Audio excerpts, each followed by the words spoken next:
आज की कहानी का नाम है आधार। वह एक छोटा सा गांव था।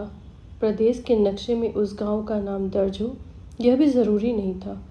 एक ऐसे निकट गांव को जहां रेलवे स्टेशन भी ना हो, जाना वह भी तांगे में बैठकर जाना सुषमा के लिए एक बड़ा अनुभव था। रास्ते के दोनों ओर फैली हरियाली को देखकर मन जैसे उड़ने लगा। हरे भरे खेतों के बीच में बहती नदी, वह पहाड़ी नदी। कितना सुंदर है तुम्हारा गांव। बाहर फैली हरियाली को गुमसुम ताकता मणि सहसा उसकी ओर मुड़ा और व्यंग से बोल पड़ा। कितनी देर तक इस सौंदर्य में रम सकोगी? रात तक उब जाओगी देखना। ना, बिल्कुल नहीं, उसने निश्चिंत स्वर में कहा। डालों पर चहचहाते पंछियों को और इटलाती बहती नदी को देखने लगी। यहाँ की हवा में एक खास किस्म की गंध है ना? उसने भरपूर सांस खींचकर कहा। उसने बेवजह ही बाहर देखा और मणि की चिंता पर सोचने लगी। उसे हल्की हंसी आ गई। मणि को यहाँ की सुविधाओं असुविधाओं को लेकर चिंता है। अपने घर वालों को लेकर उसमें कुंठा है। सबसे बढ़कर सुषमा से किसी नकारात्मक उत्तर की चिंता। सुषमा इस पूरी पृष्ठभूमि को उसके साथ जोड़कर कहीं उसे नकार न दे। जब उसने गांव के घर जाने की जिद की थी तो वह सचमुच चौंक गया था। इसकी क्या ज़रूरत है? क्या करोगी वहाँ? अम्मा और ताऊ दोनों ही नहीं रहे। बस भैया है वहाँ, सब परिवार। विधवा जीजी है। हमारी शादी का इनमें से कोई भी विरोध नहीं करेगा और न ही यहाँ आने के लिए उनकी कोई खास इच्छा है। खुद मैं वहाँ पिछले 4 साल से नहीं गया हूँ। बस मैं जाना चाहती हूँ। शादी के पहले एक चक्कर लगाएं, क्यों? वह हंस पड़ा। तो फिल्मी हीरोइन की तरह आप उनसे आशीर्वाद लेंगी, क्यों? न तुम्हें पूरी तरह जानना चाहती हूँ। शायद वह इसी वाक्य से घबरा गया होगा, पर वह कहे भी तो कैसे? मन के भीतर का सच तो छिपाए नहीं छिपता। गाड़ी सड़क छोड़कर पगडंडी में उतर गई। ऊंची नीची पहाड़ पगडंडी पर हिचकोले खाती चलती रही। एक आध बार वह गिरते गिरते बची। यह सब तुम्हारा ही किया कराया है, उसने अंग्रेजी में कहा। वह हंस दी। घर कितनी दूर है? पैदल चलो तो 5 मिनट का रास्ता है। तो फिर पैदल ही चले। सामान तांगे में चला जाएगा। चलना उसे अच्छा लग रहा था। हरे भरे पेड़, कालीन से बिछे खेत, तांगा आगे आगे चल रहा था। सहसा कोने पर एक पक्का मकान दिख गया। एकदम अकेला मकान, थका उदास सा दिखता जर्जर मकान। उसे लगा कोई पुराना मंदिर है। यही हमारा मकान है, वह बोला। वह चौंक गई। पर यहाँ तो आसपास कोई नहीं दिख रहा है। होंगे सब भीतर। थे, सचमुच ही भीतर थे। तांगे की आवाज़ पर सब भीतर से निकल आए। बच्चों बूढ़े की एक पूरी भीड़ बाहर जुट आई। उन दोनों को देखती हुई मौन।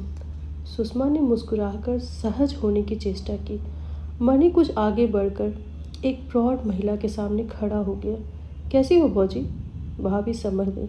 ठीक हूँ। यही है ना वो लड़की जिसके बारे में तुमने लिखा था? हाँ, यही है सुषमा। भीड़ वैसे ही खड़ी थी, चुपचाप, बेअसर। क्यों भौजी, भीतर तो आ सकता हूँ ना? मणि ने सहज होते हुए कहा। अरे आओ आओ। घर भीतर से काफ़ी फैला हुआ लगा। न कुर्सियाँ थीं न मेजें, इसलिए कमरे बड़े लग रहे थे। सुषमा को लगा जैसे यह पूरी भीड़ किसी पुरानी महल को देखने के लिए आई हुई यात्रियों की भीड़ है, पर यह भीड़ तो उसे ही देख रही थी आंखें फाड़कर। मणि ने सबका परिचय करवाया। यह बड़ी भौजी है, यह छोटी, यह जीजी है।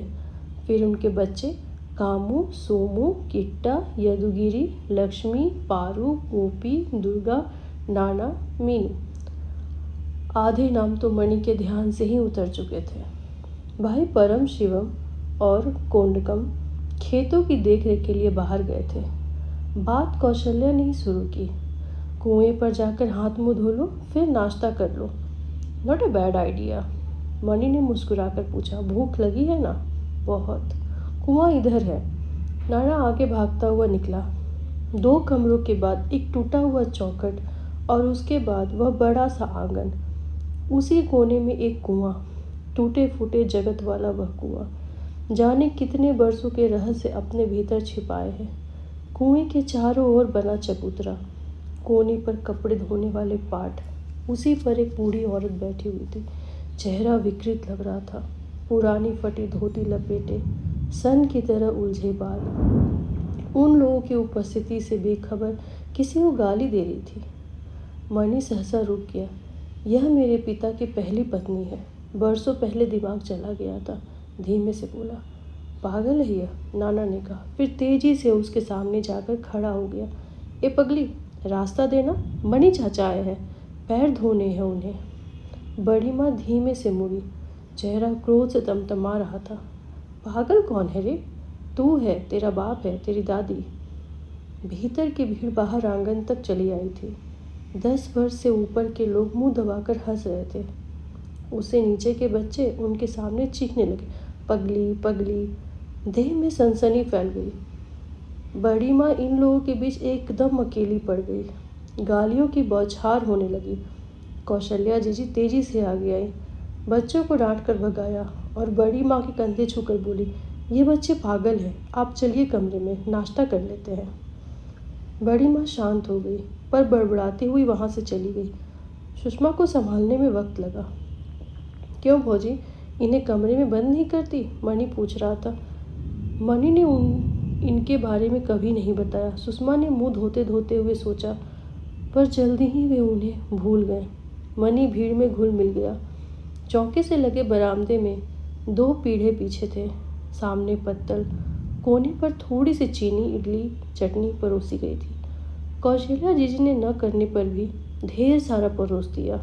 भीड़ हंसती रही। बड़ी माँ जाने किस कोने में थी। शाम होने पर परम शिवम और कुंडम लौटे। परस्पर परिचय के बाद सुषमा को वहीं छोड़ मणि उनके साथ आगे उस सड़क पर चला गया। आपको चाची कहें? लक्ष्मी ने पूछा। न, सुषमा ही कहना। नाम न लेना चाहो तो दीदी कहना, उसने संकोच से कहा। अम्मा कह रही थी आप चाचा से शादी करेंगी। शादी के बाद रिश्ता जुड़ेगा ना, तब बुलाना। ठीक है। थोड़ी दूर घूम आए? अरे अभी तो सांझ बत्ती जल गई, घर से निकलने नहीं देंगे। फिर यहाँ निकलना भी खतरे से खाली नहीं। बीच वाले आंगन से लगे बरामदे में उनके साथ लड़कियाँ ही थीं। भौजी और कौशल्या जीजी रात के खाने की तैयारी में लग गई थी। कंदिल की रोशनी में सारे लम्हे छतों को छूने लगे थे। बड़ी माँ कहाँ है? कौन बड़ी माँ? अरे वही बड़ी दीदी, बड़ी दादी को पूछ रही हैं। वह तो इस वक्त सो रही होंगी। रात 12 बजे उनकी नींद खुल जाती है। यह तो अच्छा है कि अड़ोस पड़ोस में कोई मकान नहीं है। कामों हंसती। कब से वह ऐसी हैं? पता नहीं कितने बरस हो गए। ताऊ की शादी से पहले की बात है। किसी को दिखाया नहीं। कोई इलाज? इलाज? यदुगिरी ने कहा तो सब हंसती। पगली का भी कहीं इलाज होता है क्या? उसे आश्चर्य हुआ। क्यों नहीं, यह भी तो बीमारी है। यहाँ तो बुखार आ जाए तो इलाज होता है, दिमाग चला गया वरना। दादी तो हट्टी कट्टी है, डट कर खाती है, खूब सोती है, किसी न किसी को गाली देती रहती है। बस उन्हें कोई परेशानी नहीं है। वैसे वह उन्हीं लोगों को गाली देती है जो अब नहीं है। फिर एक हंसी दौड़ गई। किसे? कामू ने हंसकर कहा। अपने पति को। उसके मौन से उन लोगों की हंसी थम गई। उनके बच्चे नहीं हैं क्या? कौशल्या वह उन्हीं की तो बेटी है। भीतर जैसे कुछ जम गया, बर्फ की तरह। दोनों भाभियाँ यही आ गई। क्या बातें हो रही हैं? हमारे पास तो बातें क्या होंगी, घर से निकलती ही कहाँ हैं। फिर अड़ोस पड़ोस में कोई मकान भी नहीं है। क्यों नहीं है? पूछ तो गई, पर उसे लगा कहीं ज़्यादा तो नहीं बोल गई। यह मकान जाने कब का है, उनके परदादा को मिला था। कहते हैं जब राजा महाराजा इस ओर शिकार खेलने निकलते थे तो यहीं रुका करते थे, इसीलिए शायद यह एकदम अलग बनाया गया होगा। वैसे बसें यहाँ आती है, उसे शक हुआ। कभी ये लोग बस में भी चढ़े होंगे क्या? हाट चले जाते हैं, कभी महीने में एक बार फिल्म दिखाते हैं। कौशल्या जी कहाँ है? वो तो चौका कभी छोड़ती ही नहीं, उनकी आदत है। उनके पति कितने साल हुए? हमारी शादी के पहले ही गुजर गए। इनकी शादी के 2 महीने बाद ही इनका तो गौना ही नहीं हुआ। हाय बेचारी, इनके पति बूढ़े थे। तीसरी पत्नी थी जीजी। उसकी आंखें फैल गई। लेकिन क्यों? उस जमाने में तो यही होता था, लड़की की शादी हो जाए यही फिक्र रहती थी। उसके पास जायदाद थी, पर क्या फ़ायदा, जिंदगी तो बेकार गई ना। क्या कहें, किस्मत की बात है। खाने का वक्त, बच्चों के साथ पुरुष पहले खाने बैठे, फिर घर की औरतें आग्रह के साथ खिलाती। जीजी इतनी शांत कैसे रह लेती हैं जीजी? कुछ भी तो नहीं देखा, पर चेहरा है कि सामने खोया खोया सा। मनी जैसे घर के कायदे कानून में ढल गया, भाइयों के साथ ही बना रहा। औरतों के पास कई सवाल थे, उसकी उम्र, बचपन, पढ़ाई, शहर, जेवर वगैरह वगैरह। घर के बुजुर्ग कौन है, उसे गहने पहनने नहीं देते, टोकते नहीं। इतने संवाद की यह स्थिति उसके लिए एक अनुभव था। नल या बाथरूम का न होना भी एक अनुभव था। रात को घर की औरतें मात्र चटाई बिछाकर लेट गई। उसने देखा कौशल्या जीजी को 11 बज गए सोने में। क्या कभी जीजी ने खेत देखे होंगे? पहाड़, नदी, सब आराम से सो रहे थे।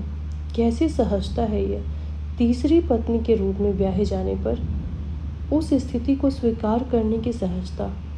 जिंदगी शुरू करने से पहले ही उसके छूट जाने पर एक मुस्कुराहट के साथ उसे स्वीकार करने की सहजता। कैसे कैसे हो पाता है यह? उनकी इच्छाएं नहीं होती, तकलीफ़ें नहीं होती, जीवन का कोई आधार नहीं होता। नींद धीमे से पास पसर गई, सपने फैलने लगे। वह बैठी कपड़े धोने वाले पाट पर, उसके चारों ओर भीड़ है।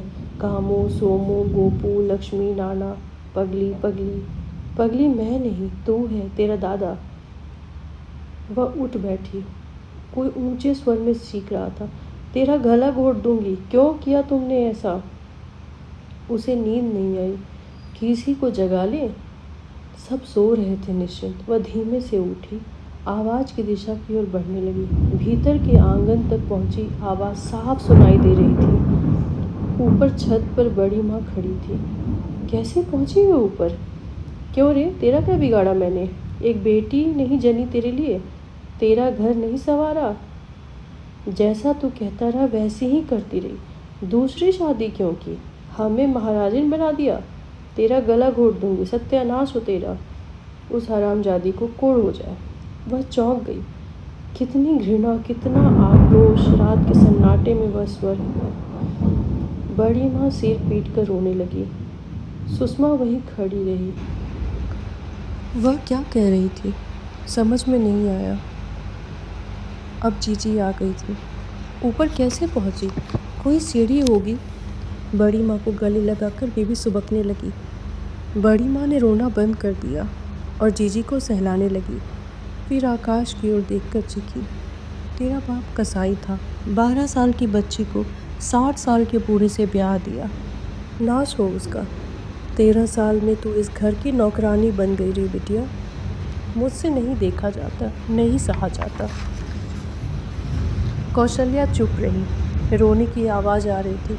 आंगन में सहसा कोई आया। उसने अपने को छिपा लिया। मणि ऊपर देखकर चीखा, यह रात में क्या हो रहा है जीजी? कौशल्या जीजी झटके से उठी। बड़ी माँ के कान में कुछ कहा, फिर उठकर धीरे धीरे चली गई। मणि वहीं खड़ा रहा। कुछ देर बाद आंगन में दोनों उतर आई। मणि ने गुस्से में कहा, कितनी बार समझाया है, इस पगली को ताले में बंद कर रखो। रात को क्या यह स्वांग रचा रखा है? 4 दिन के लिए घर आया हूँ, आराम से रहने भी नहीं देंगी क्या? कौशल्या जी ने उत्तर नहीं दिया। बड़ी माँ को गले से लगाकर भीतर चली गई। क्या हुआ मणि? परम शिवम बाहर आए। क्या है भैया? बड़ी माँ को या तो ताले में रखा करिए या अस्पताल भेज दीजिए।